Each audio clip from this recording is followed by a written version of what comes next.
નમસ્કાર વિદ્યાર્થી મિત્રો, આજે આપણે ધોરણ 10 વિજ્ઞાનમાં પહેલું પ્રકરણ ભણ્યું, જે છે રાસાયણિક પ્રક્રિયા અને તેના પ્રકાર. સૌપ્રથમ તો આપણે એ જોશું કે રાસાયણિક પ્રક્રિયા છે એ કોને કહેવાય. આપણે આગલા ધોરણ 9મા ધોરણમાં ભણ્યા રાસાયણિક પ્રક્રિયા છે એ કઈ રીતે સમતોલિત કરવી. તો આપણે પહેલાં જોઈએ કે રાસાયણિક પ્રક્રિયા એટલે શું. તો રાસાયણિક પ્રક્રિયા કોને કહેવાય? જેમાં બે કે તેથી વધારે તત્વો કે પદાર્થ જોડાય અને કંઈક નવું સંયોજન બનાવે તો એ પ્રક્રિયાને કઈ પ્રક્રિયા કહેવાય? રાસાયણિક પ્રક્રિયા કહેવાય. પાછું આપણે જોઈએ કે બે કે તેથી વધારે તત્વો કે પદાર્થ જોડાય અને જો કંઈક નવું સંયોજન બનતું હોય તો એ પ્રક્રિયાને કઈ પ્રક્રિયા કહેવાય? રાસાયણિક પ્રક્રિયા. જેમ કે આપણે ઉદાહરણ તરીકે જોઈએ તો આપણે ખબર જ છે કે પાણી એટલે રાસાયણિક સૂત્ર જોઈએ તો એને H2O, એટલે કે એમાં હાઇડ્રોજનના 2 પરમાણુ જોડાય અને ઓક્સિજનના કેટલા પરમાણુ જોડાય? 1. અને નવું સંયોજન બન્યું એ ક્યું બન્યું? પાણી, એટલે કે H2O. જે નવું સંયોજન બને છે પાણી. આમ બે કે તેથી વધારે તત્વો, બે કે તેથી વધારે એટલે બે તત્વો કે પદાર્થ થયા, તત્વો થયા, ક્યાં થયા? હાઇડ્રોજન અને ઓક્સિજન. અને બને કંઈક નવું સંયોજન બને, એ નવું સંયોજન શું બન્યું? પાણી. બીજું ઉદાહરણ જોઈએ તો આગળ આપણે જોયું કે મેગ્નેશિયમની પટ્ટી હોય, એને આપણે ઘસીએ તો એની ઉપર કાટ હોય, લોખંડ હોય. તો લોખંડ છે એ આપણે એનું નામ જોઈએ તો રાસાયણિક નામ આયર્ન છે. આયર્ન ઓક્સાઇડ બની જાય, જેને આપણે સામાન્ય ભાષામાં કહીએ કાટ. તો એમાં જોઈએ તો 2 પદાર્થ જોડાયેલા. ક્યાં 2 પદાર્થ? તો કે એક લોખંડ અને બીજું ઓક્સિજન. એમ મેગ્નેશિયમ છે એ ઓક્સિજન હારે રાસાયણિક પ્રક્રિયા કરે તો શું બનાવી નાખે? Magnesium oxide. અહીંયા એ જ રીતે થયું.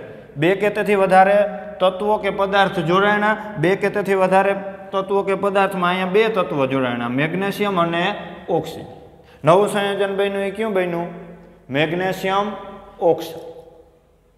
આમ આ રાસાયણિક પ્રક્રિયા કોને કહેવાય? તો કે પાછું જોઈએ તો કે બે કે તેથી વધારે, આપણે 2 ઉદાહરણ જોયા. બે કે તેથી વધારે તત્વો, જેમાં બે કે તેથી વધારે તત્વોમાં 2 તત્વો અહીંયા હતા, હાઇડ્રોજન અને ઓક્સિજન. નવું સંયોજન બન્યું એ ક્યું બન્યું? પાણી. આમાં જોઈએ તો મેગ્નેશિયમ અને ઓક્સિજન જોડાણા, 2 તત્વો થયા, નવું સંયોજન બન્યું એ ક્યું બન્યું? Magnesium oxide. રાસાયણિક પ્રક્રિયા કઈ રીતે લખવામાં આવે? તો કે રાસાયણિક પ્રક્રિયામાં એવું હોય, આપણે જોઈએ તો વચ્ચે તીર હોય. વચ્ચે શું હોય? તીર. આ તીર અથવા એરો, તીર અથવા એરાની ડાબી બાજુ થઈ, આ થઈ જમણી બાજુ. ડાબી બાજુ જે હોય એને પ્રક્રિયકો કહેવાય. એને શું કહેવાય? પ્રક્રિયક. તીરની જમણી બાજુ હોય એને કહેવાય નિપજ. રાસાયણિક પ્રક્રિયા કઈ રીતે લખવામાં આવે? તો કે તીરની ડાબી બાજુ કોણ હોય? પ્રક્રિયકો. તીરની જમણી બાજુ શું હોય? નિપજ. પ્રક્રિયકો કેટલા હોઈ શકે? તો કે પ્રક્રિયકો ઓછામાં ઓછા 2 હોઈ શકે. 2 કે તેથી વધારે તત્વો કે પદાર્થ જોડાયેલા હોય તો પ્રક્રિયકો કેટલા હોય? 2 અથવા 2 થી વધુ. નિપજ એ જ રીતે, નિપજ છે એવું બની શકે કે 2 મળે અથવા 3 મળે, 2 તેથી વધુ મળે. આમ તીરની જમણી બાજુ નિપજ દર્શાવવામાં આવે, ડાબી બાજુ શું દર્શાવવામાં આવે? પ્રક્રિયક. હવે તો કે આપણે 9મા ધોરણમાં ભણ્યા, ઘણી રાસાયણિક પ્રક્રિયા એવી હોય એને અમુક તાપમાન આપવું પડે, અમુક દબાણ આપવું પડે. આ તાપમાન, દબાણ એ છે એ એરાની ઉપર અથવા નીચે દર્શાવવામાં આવે. ઘણી રાસાયણિક પ્રક્રિયા એવી હોય એમાં ઉદ્દીપક કેને કહેવાય? તો કે જે રાસાયણિક પ્રક્રિયામાં સહાયક રૂપ થતા હોય, જે રાસાયણિક પ્રક્રિયામાં સહાયરૂપ થતા હોય એને ઉદ્દીપક કહેવાય. તો આ ઉદ્દીપક પણ ક્યાં દર્શાવવામાં આવે? તીરની ઉપર અથવા નીચે દર્શાવવામાં આવે. આમ આપણે રાસાયણિક પ્રક્રિયા અને એના પ્રકારોમાં શું ક્લિયર કર્યું? તો કે રાસાયણિક પ્રક્રિયાઓ કોને કહેવાય? હવે રાસાયણિક પ્રક્રિયા તો કે એમાં 2 કે તેથી વધારે તત્વો કે પદાર્થ જોડાય અને કંઈક નવું સંયોજન બનતું હોય તો એ પ્રક્રિયાને કઈ પ્રક્રિયા કહેવાય? રાસાયણિક. રાસાયણિક પ્રક્રિયા કઈ રીતે લખવામાં આવે? તો કે તત્વો હોય એની સંજ્ઞા સ્વરૂપે લખવામાં આવે. રાસાયણિક પ્રક્રિયા 2 રીતે લખવામાં આવે. અહીંયા આપણે ઉપર લખ્યું એ શાબ્દિક રજૂઆત થઈ. દાખલા તરીકે લખ્યું હાઇડ્રોજન પ્લસ ઓક્સિજન બન્યું શું? પાણી. આ રાસાયણિક પ્રક્રિયા છે એ શાબ્દિક રીતે લખવાની. હવે તો કે એને સંઘના સ્વરૂપે લખવું હોય તો આપણે જાણીએ જ છીએ પાણીનું આણ્વીય સૂત્ર શું થાય H2O એટલે કે હાઇડ્રોજનના 2 પરમાણુ અને ઓક્સિજનનો 1 પરમાણુ. તો એ રીતે લખવું હોય તો H2 પ્લસ O તો શું બન્યું H2O એટલે કે પાણી. પછી તો કે રાસાયણિક પ્રક્રિયામાં હંમેશા તીર હોય એની ડાબી બાજુ કોણ હોય પ્રક્રિયકો, જમણી બાજુ કોણ હોય નિપજ. પ્રક્રિયકોની સંખ્યા કેટલી હોય ઓછામાં ઓછી 2 અથવા 2 થી વધારે પણ હોઈ શકે. નિપજ એ જ રીતે ક્યારેક નિપજ 1 હોય, ક્યારેક નિપજ 2 હોય, ક્યારેક 3 હોય. એટલે નિપજનું પણ એ જ રીતે 2 હોય અથવા 2 થી વધારે, ક્યારેક એવું બને 1 પણ હોય. હવે તો કે રાસાયણિક પ્રક્રિયા છે એ લખવામાં કઈ રીતે આવે, રાસાયણિક પ્રક્રિયા કઈ રીતે લખવામાં આવે તો કે રાસાયણિક પ્રક્રિયા છે એ હંમેશા સમતોલિત હોવી જોઈએ. રાસાયણિક પ્રક્રિયા કેવી હોવી જોઈએ સમતોલિત. હવે સમતોલિત કોને કહેવાય તો કે આપણી ભાષામાં કહીએ સાવ સાદી ભાષામાં તો કે મેં તમને કીધું એમ તીરની ડાબી બાજુ પ્રક્રિયક હોય, જમણી બાજુ શું હોય નિપજ. તો આ પ્રક્રિયક અને નિપજ સમતોલિત એટલે સરખું હોવું જોઈએ. હાવ સામાન્ય ભાષામાં કહીએ તો જે તે તત્વ હોય એના પરમાણુની સંખ્યા છે એ સમાન હોવી જોઈએ. કે દાખલા તરીકે આપણે કોઈ રીતે વિચારીએ કે એમ વિચારીએ કે મેગ્નેશિયમ અને ઓક્સિજન છે એ રાસાયણિક પ્રક્રિયા કરે અને બનાવે શું તો કે મેગ્નેશિયમ ઓક્સાઇડ. હવે સમતોલિત કરવા માટે તો કે મેગ્નેશિયમના ડાબી બાજુ જેટલા પરમાણુ હોય એટલા જ પાછા જમણી બાજુ મેગ્નેશિયમ ઓક્સાઇડમાં હોવા જોઈએ. એ રાસાયણિક પ્રક્રિયા છે એ સમતોલિત ગણાય. કેવી ગણાય સમતોલિત. દાખલા તરીકે અહીંયા આપણે જોઈએ જો અહીંયા છે કે ડાબી અને જમણી બાજુ તત્વો કે પદાર્થોનું પ્રમાણ કેવું હોવું જોઈએ સમ. 9મા ધોરણમાં આપણે દળ સંચય અને દ્રવ્ય સંચયનો નિયમ જોયો હતો. દળ સંચય અને દ્રવ્ય સંચયનો નિયમ શું કે દાખલા તરીકે આપણે ઉદાહરણ તરીકે એક જોઈએ કે બજારમાંથી આપણે કોઈ દુકાને ગયા અને ત્યાંથી આપણે દાખલા તરીકે કિલો 1 ખાંડ લીધી અને સાથે સાથે છે એ આપણે અડધો કિલો અન્ય વસ્તુ ગમે એ ખરીદી. તો કે કિલો 1 ખાંડ અને અડધો કિલો બીજી વસ્તુ ખરીદીએ. હવે એ બેયનું ભેગું કરીને પાછું આપણે દળ ગણીએ તો કેટલું થાય તો કે 1 કિલો ખાંડ અને અન્ય વસ્તુ આપણે અડધો કિલો લીધો એટલે 1500 ગ્રામ એટલે કે 1.5 કિલો થશે. એટલે કે એનો અર્થ શું દળ એમને એમ જળવાય.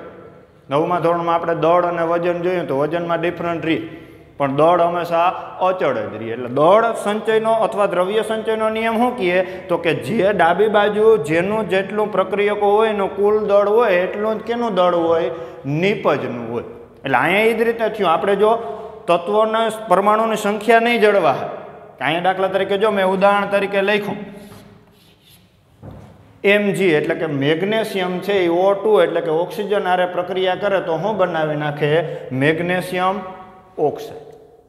હવે અહીંયા મેગ્નેશિયમ ઓક્સાઇડ બન્યો. આપણે આને શાબ્દિક રીતે લખીએ કે મેગ્નેશિયમ પ્લસ ઓક્સિજન, તીરની જમણી બાજુ આપણે નિપજમાં લખીએ મેગ્નેશિયમ ઓક્સાઇડ તો પ્રશ્ન ના રહીએ. પણ સંઘના સ્વરૂપે લખીએ આપણે દાખલા તરીકે Mg પ્લસ O2 અને અહીંયા આપણે લખ્યું 2MgO તો એ માળખાકીય સમીકરણ કહેવાય. કેવું સમીકરણ કહેવાય માળખાકીય સમીકરણ. આપણે એને કહેશું પણ કેવું કે હું માળખાકીય સમીકરણ. એ સમતોલિત કહેવાશે નહીં. આ સમીકરણ આપણે લખ્યું હોય તો એ ખોટું પડે. કેમ ખોટું પડે તો કે અહીંયા આપણે જો આ મેગ્નેશિયમ જોઉં તો મેગ્નેશિયમના પરમાણુની સંખ્યા કેટલી છે 1, ઓક્સિજનની કેટલી છે 2. એટલે એનો અર્થ શું થયો નિપજમાં મેગ્નેશિયમના 1 પરમાણુ હોવા જોઈએ અને ઓક્સિજનના કેટલા હોવા જોઈએ 2.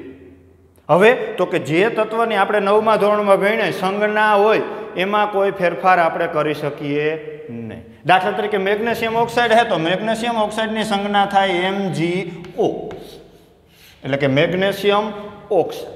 એને ક્યારે આપણે MgO2 કરી શકીએ નહીં. એટલે અહીંયા મેગ્નેશિયમ ઓક્સાઇડ થયું એટલે MgO થયા. હવે પ્રશ્ન ક્યાં રહ્યો આપણે અહીંયા આગળ કેટલા મૂક્યા 2.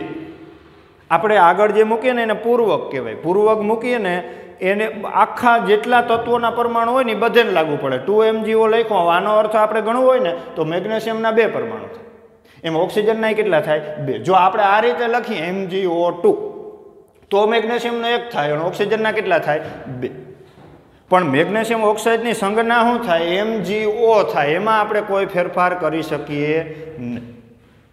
હવે અહીંયા આપણે પ્રશ્ન ક્યાં રહીએ આગળ 2 મૂક્યો તો મેગ્નેશિયમના કેટલા પરમાણુ થયા 2. ઓક્સિજનના કેટલા થયા? 2. એટલે એનો અર્થ શું થયો? નિપજની અંદર મેગ્નેશિયમ ઓક્સાઇડ જે નિપજ મળી એમાં મેગ્નેશિયમના 2 પરમાણુ થયા અને ઓક્સિજનના કેટલા થયા? 2. હમણાં મેં કીધું એમ દળ સંચયનો દ્રવ્ય સંચયનો નિયમ શું કહે તો કે જે તે રાસાયણિક પ્રક્રિયામાં પ્રક્રિયકો અને નિપજનું દળ અથવા એના પરમાણુની સંખ્યા કેવી હોવી જોઈએ? સમ. હવે અહીંયા પ્રશ્ન શું રહે? મેગ્નેશિયમના કેટલા પરમાણુ છે? 1. ઓક્સિજનના કેટલા છે? 2. હા મેં નિપજમાં જોઈએ તો કે એમાં મેગ્નેશિયમના 2 છે અને ઓક્સિજનના કેટલા છે? 2. તો અહીંયા દળ સંચય અથવા દ્રવ્ય સંચયનો નિયમ જળવાતો નથી. એટલે આ સમીકરણ છે એ સમતોલિત ગણાય નહીં. સમીકરણ ગણાય હા, માળખાકીય કહી શકાય, એને સમતોલિત કહી શકાય નહીં. હવે આ સમીકરણને આપણે સમતોલિત કરવું હોય તો સિમ્પલ જ છે, પ્રક્રિયકોનું કુલ દળ બરાબર નિપજનું કુલ દળ થવું જોઈએ. અથવા બીજી રીતે કહી તો ડાબી બાજુ એટલે હવે અહીંયા મેં પહેલાં વાત કરી એમ ડાબી બાજુ કોણ હોય? પ્રક્રિયકો. જમણી બાજુ શું મળે? નિપજ મળે. તો અહીંયા પ્રશ્ન શું રહ્યો તો કે મેગ્નેશિયમના કેટલા પરમાણુ છે? 1. ઓક્સિજનના કેટલા છે? 2. નિપજની આપણે વાત કરીએ તો એમાં મેગ્નેશિયમના 2 પરમાણુ છે, ઓક્સિજનના કેટલા છે? 2. હવે ડાબી અને જમણી બાજુ આપણે પરમાણુની સંખ્યા કેવી કરવી? સમાન કરવી. પરમાણુની સંખ્યા સમાન કરીશું એટલે ઓટોમેટિક દળ સંચયનો નિયમ જળવાઈ જશે. હવે અહીંયા આપણે વાત કરી કે દાખલા તરીકે મેગ્નેશિયમ છે તો એને આપણે આગળ પૂર્વક 2 મૂક્યું. કેટલા મૂક્યું? 2. એટલે મેગ્નેશિયમના કેટલા પરમાણુ થયા? 2. ઓક્સિજનના કેટલા થયા? 2. આમ પ્રક્રિયકોમાં 2 મેગ્નેશિયમના પરમાણુ, 2 કેના પરમાણુ? ઓક્સિજન. હા મેં નિપજ મળી એમાંય થઈ ગયું 2MgO. એટલે કે મેગ્નેશિયમના 2 પરમાણુ, ઓક્સિજનના 2 પરમાણુ. આમ રાસાયણિક પ્રક્રિયા છે આપણે એક્ઝામમાં એ ટોપિક આવે છે કે તમને માળખાકીય સમીકરણ આપે એને સમતોલિત કરવાનું કહે. તો સમતોલિત કરવા માટે એક વસ્તુ આ યાદ રાખવાનું, દ્રવ્ય સંચય અથવા દળ સંચયનો નિયમ જળવાવો જોઈએ. રાસાયણિક સમીકરણ સમતોલિત હોવું જોઈએ. ક્યારે સમતોલિત થાય તો કે પ્રક્રિયકોનું કુલ દળ બરાબર જ નિપજનું દળ થવું જોઈએ. અથવા બીજી રીતે કહીએ તો પ્રક્રિયકોમાં જે તે તત્વના જેટલા પરમાણુ હોય એટલા જ નિપજમાં હોવા જોઈએ, ન વધારે કે ન ઓછા. પાછી એ બાબતે ધ્યાન રાખવાની, જે તે તત્વની જે સંજ્ઞા હોય એમાં આપણે કોઈ ફેરફાર કરી શકીએ નહીં. દાખલા તરીકે મેં કીધું એમ મેગ્નેશિયમ ઓક્સાઇડ એટલે એનું આણ્વીય સૂત્ર છે MgO થાય, જેમાં આપણે કોઈ ફેરફાર કરી શકીએ નહીં. જરૂરિયાત મુજબ આપણે આગળ પૂર્વક મૂકી શકીએ. અહીંયા આપણે દાખલા તરીકે 2 મૂક્યા પણ એમાં આપણે MgO2 ક્યારેય કરી શકીએ ને કોઈ તત્વની સંજ્ઞામાં આપણે કોઈ ફેરફાર કરી શકીએ નહીં. એની વિસ્તૃત ચર્ચા છે એ આપણે પાછા ઉદાહરણમાં જોશું. એ પછી આપણે જોઈએ. હવે બધાને એ ક્લિયર થઈ ગયું. રાસાયણિક પ્રક્રિયા કોને કહેવાય તો કે જેમાં 2 અથવા 2 થી વધારે તત્વો કે પદાર્થ જોડાય અને કંઈક નવું સંયોજન બનતું હોય તો એ પ્રક્રિયાને કઈ પ્રક્રિયા કહેવાય? રાસાયણિક. રાસાયણિક પ્રક્રિયામાં કઈ વસ્તુ હોય તો કે તીર હોય એની ડાબી બાજુ હોય એને પ્રક્રિયકો કહેવાય, તીર હોય એની જમણી બાજુ હોય એને કહેવાય નિપજ. પ્રક્રિયકોની સંખ્યા કેટલી હોય? 2 અથવા 2 થી વધુ. એમ નિપજ પણ ક્યારેક 1 હોઈ શકે, 2 હોઈ શકે અથવા 2 થી વધારે પણ હોઈ શકે. ક્યારેક રાસાયણિક પ્રક્રિયામાં તાપમાન આપવું પડે, દબાણ આપવું પડે, સહાયક રૂપ પદાર્થ કોઈ ઉદ્દીપક હોય તો એને ક્યાં દર્શાવવામાં આવે? એરાની ઉપર અથવા નીચે.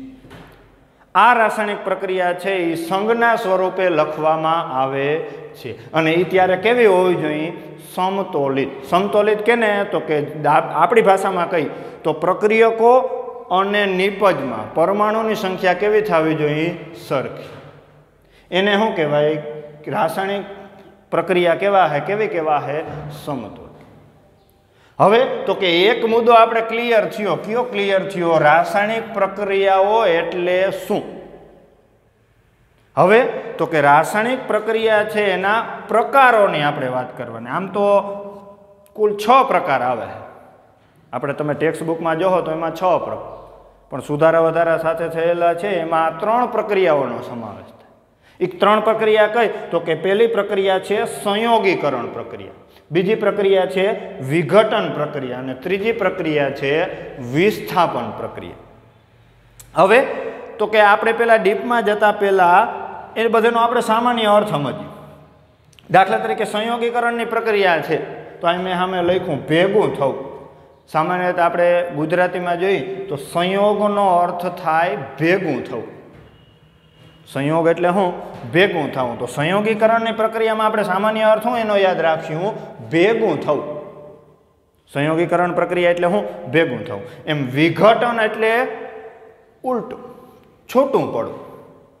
સંયોગીકરણની પ્રક્રિયામાં શું? સંયોગીકરણ પ્રક્રિયા એટલે ભેગું થવું, વિઘટન પ્રક્રિયા એટલે છૂટું પડવું. એમ વિસ્થાપન પ્રક્રિયા એટલે દૂર થવું. હવે એ કોણ દૂર થાય, કોને દૂર કરે, એ આપણે ડીપમાં પછી જો. પણ અત્યારે હું યાદ રાખ્યું? વિસ્થાપન. વિસ્થાપન એટલે કોઈની જગ્યા લઈ લેવી, એટલે એક તત્વ છે એ દૂર થતું. આપણે આગળના ધોરણમાં ભણ્યા ધાતુની બધેની ધાતુની સક્રિયતા છે એ અલગ અલગ. દાખલા તરીકે સોડિયમ ધાતુ એકદમ સક્રિય ધાતુ કહી શકાય. સોડિયમ હોય એને ખાલી હવામાં ખુલ્લી રાખવામાં આવે તો હળગી. એની સામે આપણે બાજુમાં લોખંડ જોવા મળતું હોય તો એ ધીમે ધીમે કટાય.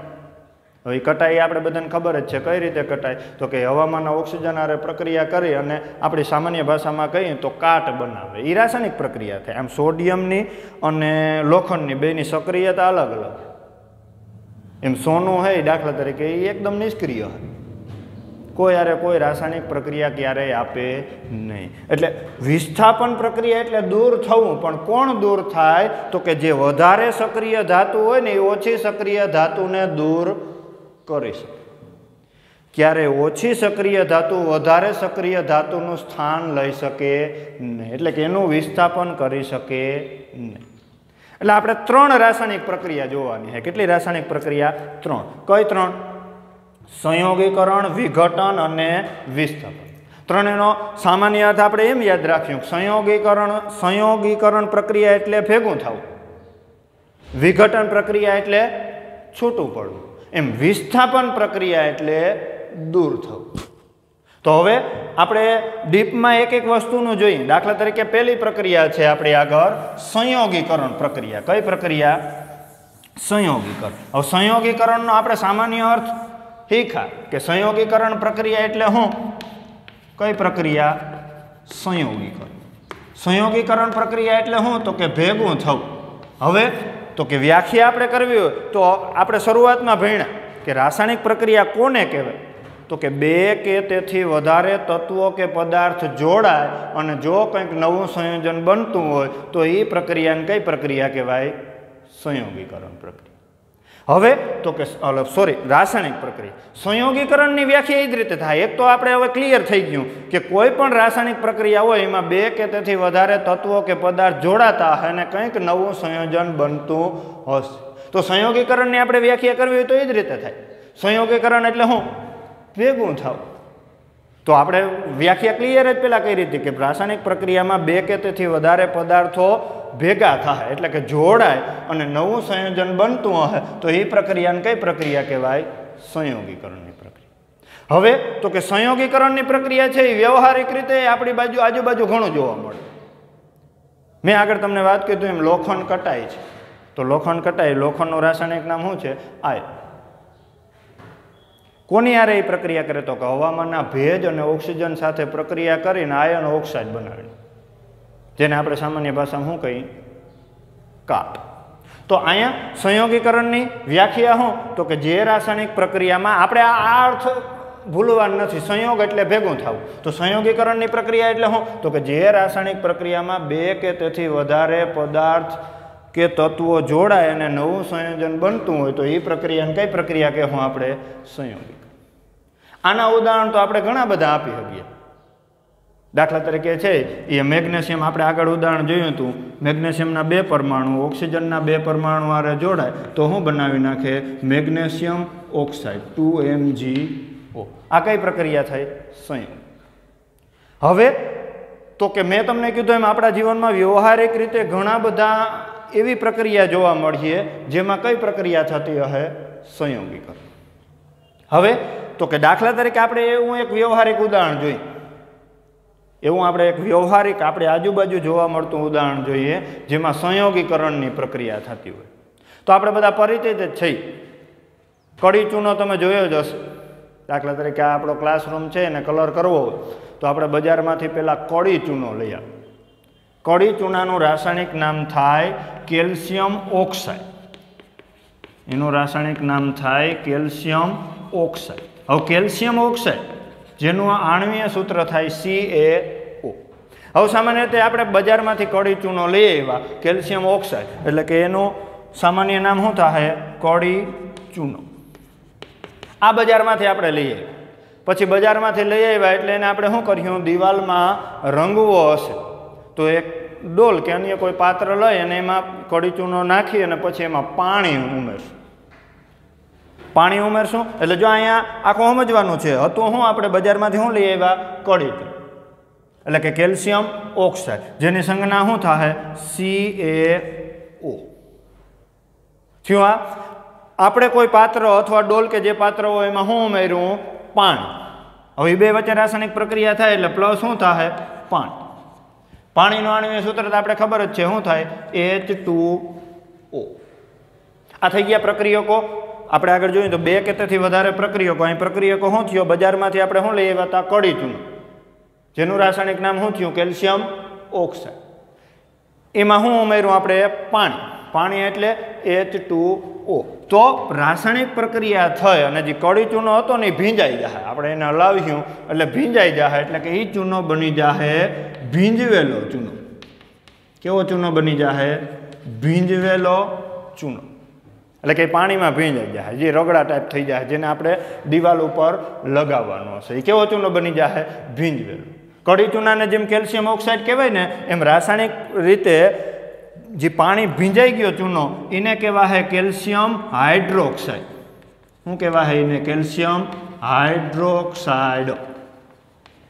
શું કહેવાશે એને? Calcium hydroxide. જેનું આણ્વીય સૂત્ર થાય CaOH2. શું થાય એનું? CaOH2. આગળ મેં કીધું એમ રાસાયણિક પ્રક્રિયા કેવી હોવી જોઈએ? સમતોલિત હોવી જોઈએ. દાખલા તરીકે આપણે અહીંયા જોવો તો કેલ્શિયમના કેટલા પરમાણુ? Ca1. ઓક્સિજનના તો કે પાણીમાં 1 છે અને કેલ્શિયમ ઓક્સાઇડમાં 1 છે, એટલે 1 ને 1 2. હાઇડ્રોજનની આપણે વાત કરીએ તો 2. હવે અહીંયા દાખલા તરીકે આપણે એવું લખીએ કે દાખલા તરીકે આપણે એમ લખી નાખીએ કે ભાઈ CaOH. શું લખીએ આપણે? ખાલી CaOH. CaOH લખ્યું તો એ આખું અલગ થાય. હવે CaOH લખ્યું તો ત્યાં પાછો સમીકરણ સમતોલિત ગણાશે નહીં. ડાબી બાજુ કેલ્શિયમના કેટલા પરમાણુ? 1. તો કે હાલો એ તો 1 જ છે. ઓક્સિજનના તો કે કેલ્શિયમ ઓક્સાઇડમાં 1 છે અને પાણીમાં 1 છે, તો 1 ને 1 2. હાઇડ્રોજનના તો કે પાણીમાં કેટલા પરમાણુ છે? એના 2. એટલે એનો અર્થ શું થયો? નિપજ આપણી પાસે એવી હોવી જોઈએ કેલ્શિયમનો 1 પરમાણુ થવો જોઈએ ને હાઇડ્રોજન ને ઓક્સિજનના કેટલા થવા જોઈએ? 2. હવે ઘણીવાર પ્રશ્ન એવો થાય કે આપણે હાઇડ્રોજનના ઓક્સિજનના કરવા માટે આગળ 2 મૂકી દઈએ તો કે ના, તો એ પણ આપણું સમીકરણ સમતોલિત ગણાશે નહીં. કારણ આગળ આપણે 2 મૂક્યું તો કેલ્શિયમ આગળ પૂર્વક તમે મૂકો તો એની અંદર જેટલા પરમાણુ હોય એ બધાને લાગુ પડે. તો કેલ્શિયમના 2 ગણાય, ઓક્સિજનના કેટલા ગણાય? 2 ગણાય, હાઇડ્રોજનના કેટલા ગણાય? 2 ગણાય. એટલે તો કે આગળ આપણે 2 મૂકી શકીએ નહીં. રીયો પ્રશ્ન એવો કે આપણે દાખલા તરીકે એવું કરીએ કે ભાઈ CaOH2 કરી નાખી, કાઉન્સના કરી 2 કરી નાખી, તો માત્ર છે એ 2 પરમાણુ કેના ગણાશે? હાઇડ્રોજનના જ ગણાશે.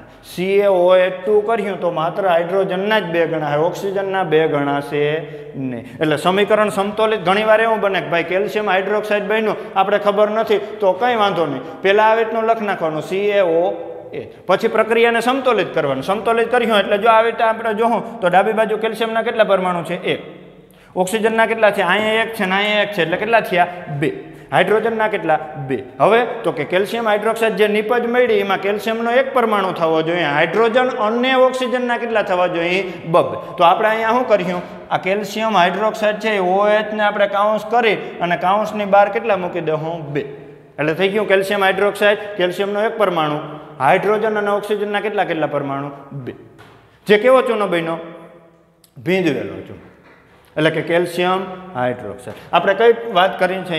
સંયોગીકરણ પ્રક્રિયાનું વ્યવહારિક ઉદાહરણ. ઘણીવાર એવું પૂછે કે સંયોગીકરણ, પ્રશ્ન એવો પૂછે કે સંયોગીકરણ પ્રક્રિયા એટલે શું? વ્યવહારિક ઉદાહરણ આપી સમજાવો. તો આ વ્યવહારિક ઉદાહરણ થયું. બજારમાંથી આપણે લઈ આવ્યા હતા કડી ચૂનો, જેનું રાસાયણિક નામ શું? Calcium oxide. જેનું સંજ્ઞા શું? તો કે CaO. બજારમાંથી લઈ આવ્યા, આપણે કોઈ પાત્ર કે ડોલમાં એમાં પાણી ઉમેર્યું એટલે કડી ચૂનો છે એ કેની હારે રાસાયણિક પ્રક્રિયા કરે? પાણી સાથે રાસાયણિક પ્રક્રિયા કરે અને ચૂનો કેવો બની જાય? ભીંજવેલો ચૂનો બની જાય, જેનું રાસાયણિક નામ શું છે? Calcium hydroxide.